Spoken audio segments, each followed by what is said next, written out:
উম্মার নেতাকে এখন একটা এতিম অবস্থায় বসবাস করছি আমরা। মুসলিম উম্মার সামগ্রিক নেতাকে একজন নাম বলেন যে মুসলিম উম্মাকে লিড দিচ্ছে। দেখি, যখন সাহাবীদের যুগ ছিল, আবু বকর রাদিয়াল্লাহু আনহু লিড দিচ্ছেন তার উম্মাকে, দিচ্ছেন না?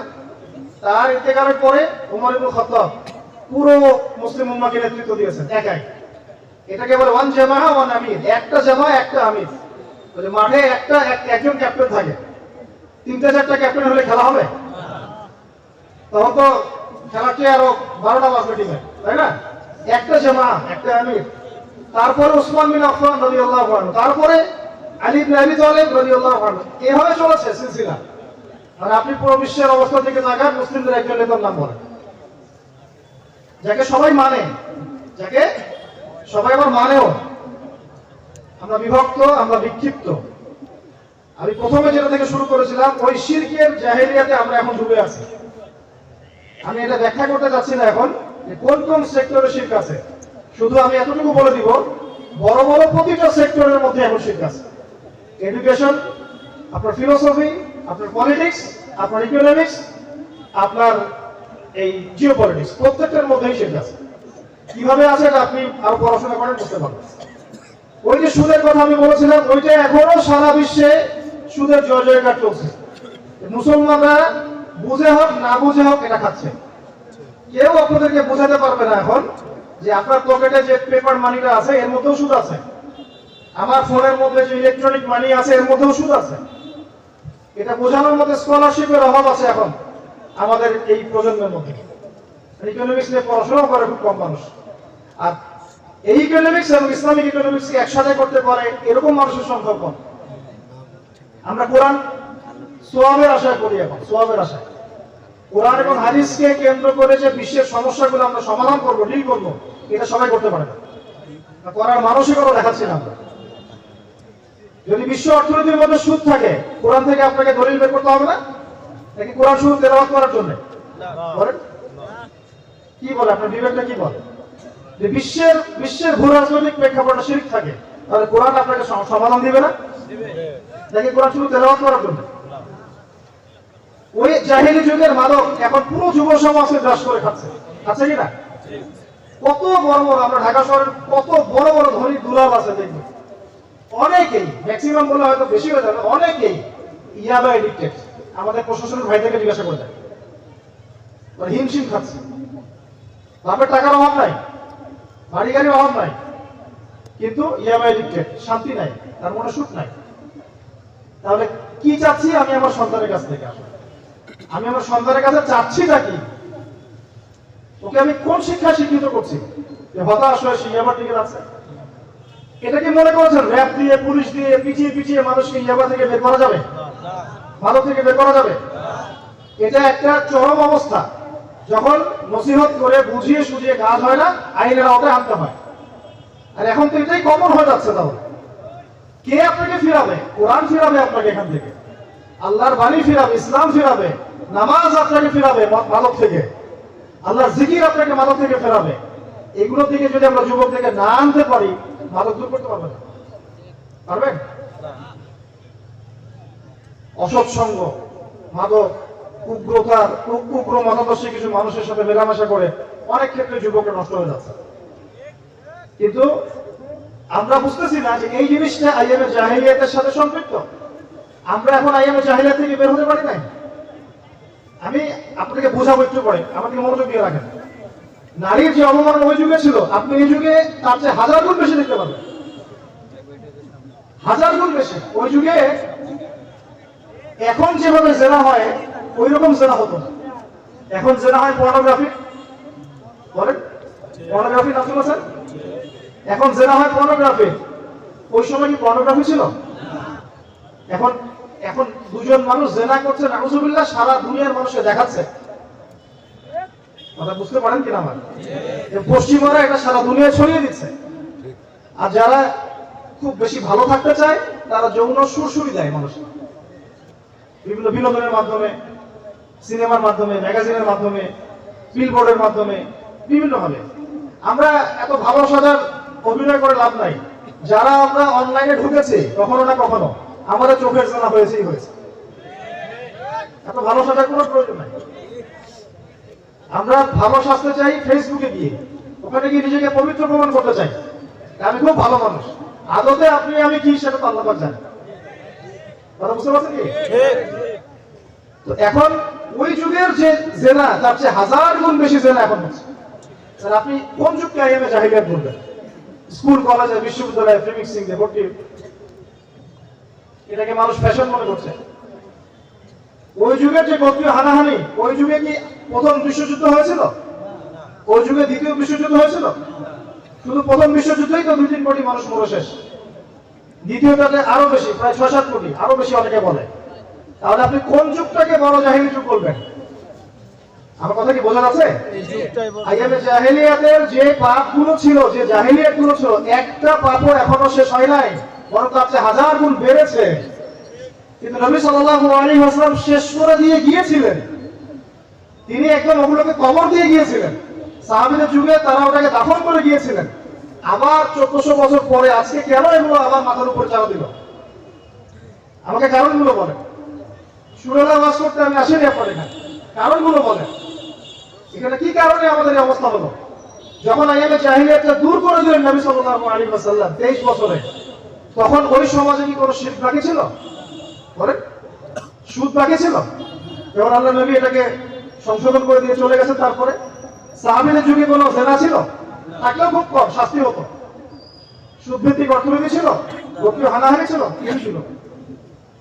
তাহলে এগুলো মাথা চাড়া দিল কিভাবে? আবার কোন কোন সমস্যার কারণে? ওই যুগে কি মুসলমানদের অবস্থা আজকের মতো নির্যাতিত নিপীড়িত ছিল? কোন মুসলমান মেয়ের দিকে ওই যুগে চোখ তুলে তাকানোর ক্ষমতা ছিল কারো? এখন ফিলিস্তিনের একজন মা বলছেন যে আমার 12 বছরের মেয়েটাকে নিয়ে গেছে তুলে। ইসরায়েলের সৈন্যরা আমার 12 বছরের মেয়েটাকে তুলে নিয়ে গেছে, আমরা ঠেকাতে পারি না। আর আপনার 12 বছরের বোন নাই? আপনার 12 বছরের মেয়ে নাই? আমারও তো কন্যা সন্তান আছে। এখন আপনি কি পেইনটা ফিল করতে পারবেন যে একজন কন্যা সন্তানকে যদি বাবা মায়ের চোখের সামনে থেকে তুলে নিয়ে যায় কাফের মুশরিক জালেমরা, এবং মুসলমানরা চারপাশ থেকে তাকায় তাকায় তামাশা দেখে, কিছুই করার নাই? তাহলে আমাদের অধঃপতনটা কোন জায়গায় আসছে আপনি কি বুঝতে পারছেন? এই সমস্যাটা কি সাহাবীর যুগে ছিল? সাহাবীর যুগে কি কোনো মেয়ের দিকে এভাবে কোনো কাফের চোখ তুলে তাকাতে পেরেছে? কোন মুসলমান ভাইকে হত্যা করতে পেরেছিল? যদি করেও থাকে, ওর বিরুদ্ধে জিহাদ ঘোষণা করা হয়েছে, হয় নাই? কথা কি বোঝা যায় আমার? নাকি লেভেল বেশি হাই হয়ে গেছে? বোঝার চেষ্টা করে। আমি বলতে চাচ্ছি ওই যুগে মুসলমানদের অবস্থা এত উন্নত ছিল কেন? কারণ এক, তারা পরিপূর্ণ ইসলাম পালন করতেন, তারা কোরআন মেনে চলতেন, তারা হাদিস মেনে চলতেন, তারা রাসূলের সুন্নাহর উপর থাকতেন, নামাজ 5 ওয়াক্ত জামাতের সাথে আদায় করতেন, তাহাজ্জুদ রোজা ছিলেন, হালাল হারাম মেনে চলতেন, পর্দা মেনে চলতেন, পরিবার সুন্দর মতো গঠন করতেন, আমর বিল মারুফ নাহি আনিল মুনকারের কাজ করতেন।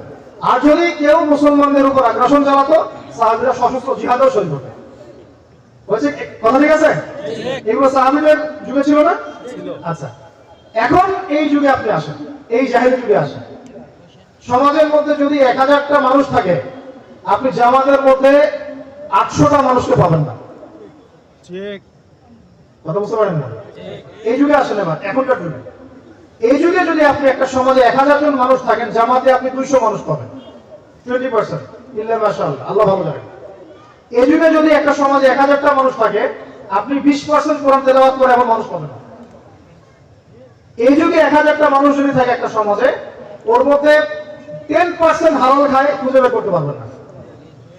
এই যুগে যদি 1000টা মেয়ে থাকে একটা সমাজের মধ্যে, এর মধ্যে আপনি 900টা মেয়েকে বেপরদা দেখবেন।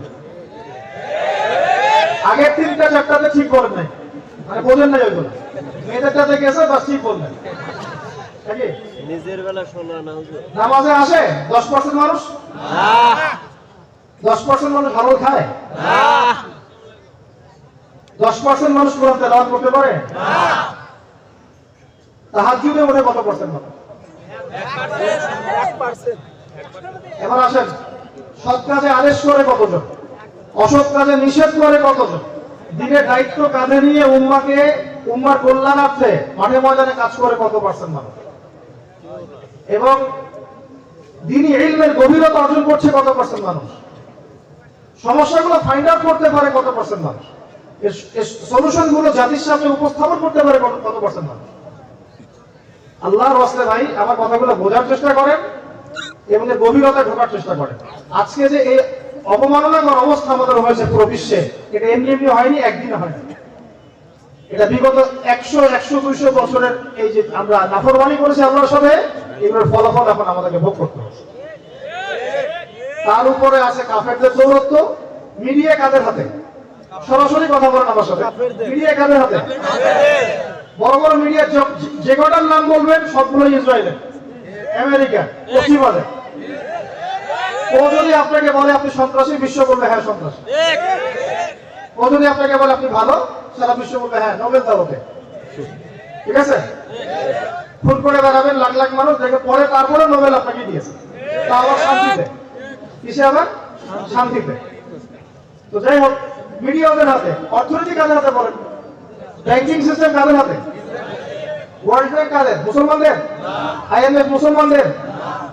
ফেডারেল রিজার্ভ ব্যাংক কাদের? মুসলমানদের। পুরো ব্যাংকিং আমরা বলি ইন্টারন্যাশনাল মনিটারি সিস্টেম IMF, এটা কাদের? মুসলমানদের। পুরো বিশ্বের এই ব্যাংকিং ব্যবস্থা কাদের? মুসলমানদের। বাস বলেন অর্থনীতি গেল। রাজনীতিতে আসেন, জাতিসংঘ কাদের? এই প্রতিষ্ঠাতা মুসলমানরা। ওখানে অধিকার কাদের বেশি দেওয়া হয়? মুসলমানদের না ওদের? এই 15,000 কেন 15 লক্ষ মুসলমানকেও যদি আগামী 1 মাসে মেরে শেষ করে দেয় কাফেররা, তবুও এই জাতিসংঘ কোনো ভূমিকা নিবে না মুসলমানদের পক্ষে। সর্বোচ্চ বলবে আমরা নজর রাখছি, আমরা উদ্বিগ্ন, আমরা এর বিরোধিতা করছি, আমরা নিন্দা জানাই, এতটুকুই। আর যদি আপনি কোন জায়গায় দেখেন যে 10টা কাফের মারা গেছে, ও তাড়াতাড়ি রেজলিউশন পাস করে যুদ্ধ ঘোষণা করবে, আপনার মনে হয় যে আপনার পক্ষে কাজ করবে? যে এটা মনে করে সে হচ্ছে এই যুগের সবচেয়ে বড় আহম্মক। এবং যে এদের দাসত্ব করছি যারা, আমরা মুনাফিকি থেকে মুক্ত না। আমার কথা একদম সরাসরি ভাই, স্পষ্ট ক্লিয়ার। ভালো না লাগলে কিছু করার নাই, কিন্তু আপনি শুনে যান, শুনে বাসা চলে যান। অ্যাটলিস্ট আপনি আল্লাহর কাছে বলতে পারবেন আমি শুনছি কথাগুলো একদিন না একদিন দুনিয়াতে। এদের চরিত্র এমনই, কিন্তু আপনি বলা থেকে বের হতে পারবেন না। কেন পারবেন না? বিকজ পুরো বিশ্বের উপর একটা অক্টোপাসের মতো এভাবে গ্রাস করে ফেলছে, বেরোতে পারবে না। যারা বের হওয়ার চেষ্টা করবে ওদেরকে অর্থনৈতিক স্যাংশন দিয়ে দিবে, তখন আপনার টাকার মান কমে যাবে, আপনার ইনফ্লেশন হবে, আর অনেক কিছু হবে। বলা হয় ওদের কাছে 70-80টা অস্ত্র আছে।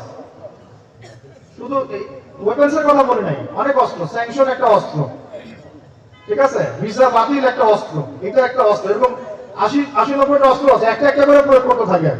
একটা কাজ হয় না আরেকটা, দুটো কাজ হয় না তিনটা কাজ হয় না। এর সর্বোচ্চ অস্ত্র প্রয়োগ হচ্ছে ওই যে গাদ্দাফিকে মেরে দিলাম, সাদ্দাম হোসেনকে বের করে দিলাম, লাখ লাখ মানুষকে মারলাম, কারাগারে হাজার হাজার মুসলমানকে ঢুকিয়ে নির্যাতন করলাম, লক্ষ লক্ষ মা-বোনকে রেপ করলাম। এটা হচ্ছে সর্বোচ্চ পর্যায়ে। ওই সর্বোচ্চ পর্যায়ে গিয়ে অবশ্য ওরা নাস্তানাবুদ হয়েছে এই খোরাসানের ভাইদের কাছে।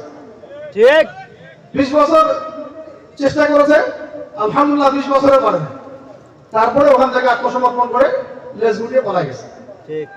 তো তার মানে বুঝেন কোন ভাষায় কথা বলে কাজ হবে তারা দেখিয়ে দিয়েছে। তাদের সাথে সুরের ভাষায় কথা বলে কোনো কাজ নাই।